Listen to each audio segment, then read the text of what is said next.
Good afternoon, EDH enthusiasts. I'm the Planeswalker Project, and welcome to Commander Deck Tech. One of the cutest new commanders from Outlaws of Thunder Junction subset, the Big Score, is Loot, the Key to Everything. This is a 1/2 for 3 mana, broken down to a green, a blue, and a red. It has Ward 1.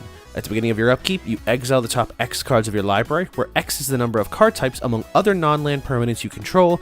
You may play those cards this turn. Loot offers us a unique approach to a commander deck by utilizing the cards in Exile.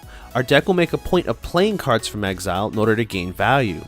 Loot's ability is what is called impulsive card draw, meaning that we exile cards, in this case face up, and we have access to play them during this turn. Should we not use them during the turn that they get exiled, we lose access to them, meaning that we need to be smart with our resources to ensure we don't exile anything that we can't cast. Loot's ability specifically looks at how many non-land permanent types you control, and so for those we have Artifact, Battle, Creature, Enchantment, and Planeswalker, giving us at max 5 cards exiled per upkeep. This can give us a tremendous swing and advantage, as we have access to all the card types during the turn that they get exiled. We can play lands and cast non-permanent spells from among the cards that Loot exiles, and so Loot does bring quite the value game to the table. We're going to break this down into 3 main sections. Cards that will give us value from casting from exile, cards that can be more easily cast from exile, and of course our win conditions. Let's begin. Doc Orlok, Grizzled Genius is a 2/3 for 2 mana and has a static ability. Spells you cast from your graveyard or exile cost 2 generic mana less to cast. Plotting cards from your hand cost 2 generic less to do so. The plot ability is much less relevant to this deck, but being able to cast spells for cheaper from exile is an excellent discount, especially when we do discuss the specific cards that we aim to exile. Faldorn Dreadwolf Herald is a 3/3 for 3 mana. Whenever you cast a spell from exile, or a land enters for battlefield from exile, you create a 2/2 green wolf token. You can also pay 1, tap Faldorn, and discard a card to exile the top card of your library, and you can play that this turn. This is another important value engine, letting us create wolf tokens off of playing cards from exile. Flaming Tyrannosaurus is a 5/5 for 7 mana with Menace. Whenever you cast a spell from anywhere other than your hand, Flaming Tyrannosaurus deals 3 damage to any target, and then you put a +1/+1 counter onto the Flaming Tyrannosaurus. When the Tyrannosaurus dies, it deals damage equal to its power to each opponent. As we'll discuss later, this deck has the potential to cast spells from exile ad infinitum. If we have this in play, we're basically lightning bolting a target each time we cast from exile. Then, if it grows large enough and dies, we burn each opponent based on how large this thing is, and this will tie into our win conditions later on. Iraxia, Empress of Mars, is a 5/4 for 4 mana with Trample and Battlecry. This has a triggered ability. Whenever you cast a spell from anywhere other than your hand, you create a 2/2 red alien warrior creature token.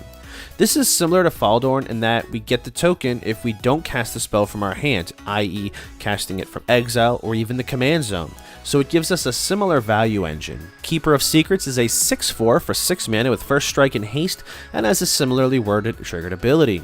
Whenever you cast a spell from anywhere other than your hand, Keeper of Secrets deals damage equal to that spell's mana value to any opponent. We have a number of burn spells in this deck, such as this and the Flaming Tyrannosaurus that we mentioned earlier. As you begin to cast your spells from exile, this can really begin to chip away at opponent life totals. And once we get to the win conditions section of this video, I want you to remember these cards, as they will quickly convert into additional win condition cards. Lelia, the Blade Reforged, is a 2/2 with haste for 3 mana. Whenever Lelia attacks, you can exile the top card of your library and you may play that card this turn. Lastly, whenever you exile 1 or more cards from your library and or graveyard, you can put a +1/+1 counter onto Lelia. Now, it doesn't specifically do much in terms of generating this level of value that we've seen thus far, such as making tokens or burning, but Lelia does offer us more impulsive card draw on its attack trigger. Memory Worm is a 2-drop 1/1. Like many of the cards with the Paradox mechanic, whenever you cast a spell from anywhere other than your hand, Memory Worm deals 2 damage to target player. That player then discards a card, draws a card, and then you put a +1/+1 counter onto the Memory Worm. This offers us a bit of disruption in the form of hand control shenanigans. They do get to draw a card off of the trigger, but then they also have to discard a card first.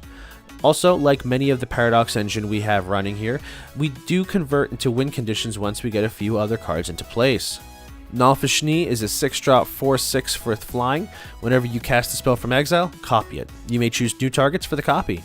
If it's a permanent spell, the copy gains haste and, at the beginning of the end step, sacrifice this permanent. This gives us a little bit of extra value off of any spell we choose to cast, and since this also copies non-permanent spells, if we play something like a ramp spell or a draw spell, we get a copy. Sisterhood of K is very much the most low-key card in our deck, but it can still grow into become quite the threat. As we cast spells from anywhere other than our hand, we double the number of +1/+1 counters on the Sisterhood of K, and so we can build up the number of counters on her, and then once it gets large enough, we can begin swinging in to threaten life totals. Now, I couldn't include all of these Doctor Who cards without including the 13th Doctor, who has yet another paradox ability that ties in. This one puts a +1/+1 counter onto a target creature whenever we cast a spell from anywhere but our hand. Finally, at the beginning of your end step, we untap each creature we control that has a counter on it. This comes in handy in some applications. We can swing out with our field, many of which have counters on them, and at the end step, they untap. This is a great engine to help build up cards like the aforementioned Sisterhood of K. The Lost and the Damned is a potent enchantment for 3 mana. Whenever a land enters from anywhere other than your hand, you create a 3/3 red spawn creature token. This is a great way to generate value off of playing our lands from exile that we exile with loot or any of the other cards, and it gives us a decent sized body. Passionate Archaeologist is a background enchantment for 2 mana. This gives loot. Whenever you cast a spell from exile, this creature deals damage equal to that spell's mana value to target opponent. Since we are going to be casting spells from exile, we can use this to burn opponents while we have loot in play. Wild Magic Sorcerer is a 4-drop 4/3 that gives the first spell we cast from exile Cascade, letting us effectively play 2 spells. Cascade exiles cards from the top of your library until you exile a card that costs less. You may cast that spell without paying its mana cost, and then the rest of the cards exiled by the Cascade ability are put on the bottom of your library in a random order.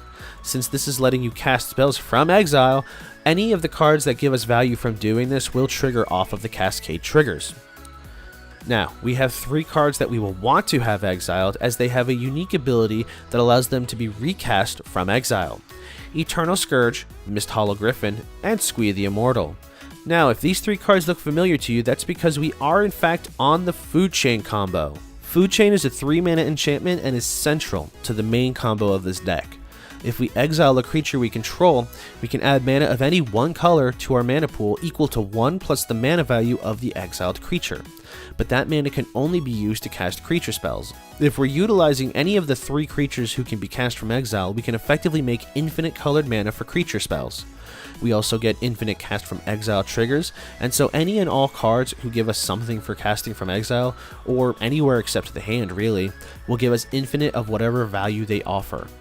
Now, with that in mind, let's talk about a few of the cards that will help crank our game up to 11. Beast Whisperer and Guardian Project both draw us a card whenever a creature enters under our control. It's important to keep in mind that neither of these cards are May abilities, and so you are required to draw a card. This can draw you out and lose you the game if you overextend, and so be sure that you can win if you plan to go off with either of these cards in play. Birgi, God of Storytelling, is what gives us more mana as we're going off. Since we are casting creature spells from exile, for each one we get a red mana. We can also utilize Birgi's other face, Harnfell, Horn of Bounty, a 5 mana artifact. If you discard a card, you can exile the top 2 cards of your library, and you may play those cards this turn. This is an engine that can get us some cards in exile, and we can begin developing our board state if we have the Paradox Engine style cards in play. Impact Tremor and Perforos, God of the Forge, both burn opponents upon creatures entering the battlefield. Impact Tremors hits each opponent for 1, Perforos 2. These 2 can win us the game if our Food Chain combo goes off, as we are having infinite enter triggers. The game plan for this deck is rather simple. We get any of our value engines in play and use loot and the other creatures' abilities to help get us some impulsive card draw. By casting from exile, we can actually draw upon quite a bit of resources, by giving us card draw, burn damage, and even creatures on the ground. I think loot brings about a really unique style of deck that I haven't seen as well developed as this. We've had cards in decks that utilize exile and cards that we can use later, but this really brings home a level of cohesion that I think makes for a very powerful deck. But for now, we're going to wrap up our look at Loot, the Key to Everything. What do you think of this deck? Are there cards that you run in your loot deck that we don't? If you'd like to see the full deck list, I'll include the link to the Moxfield page. If you enjoyed this video, likes and shares are the best way to help the channel out. If you're new here, I hope you subscribe so you never miss a video, and as always, I appreciate you hanging out with us today, and I'll catch you all next time.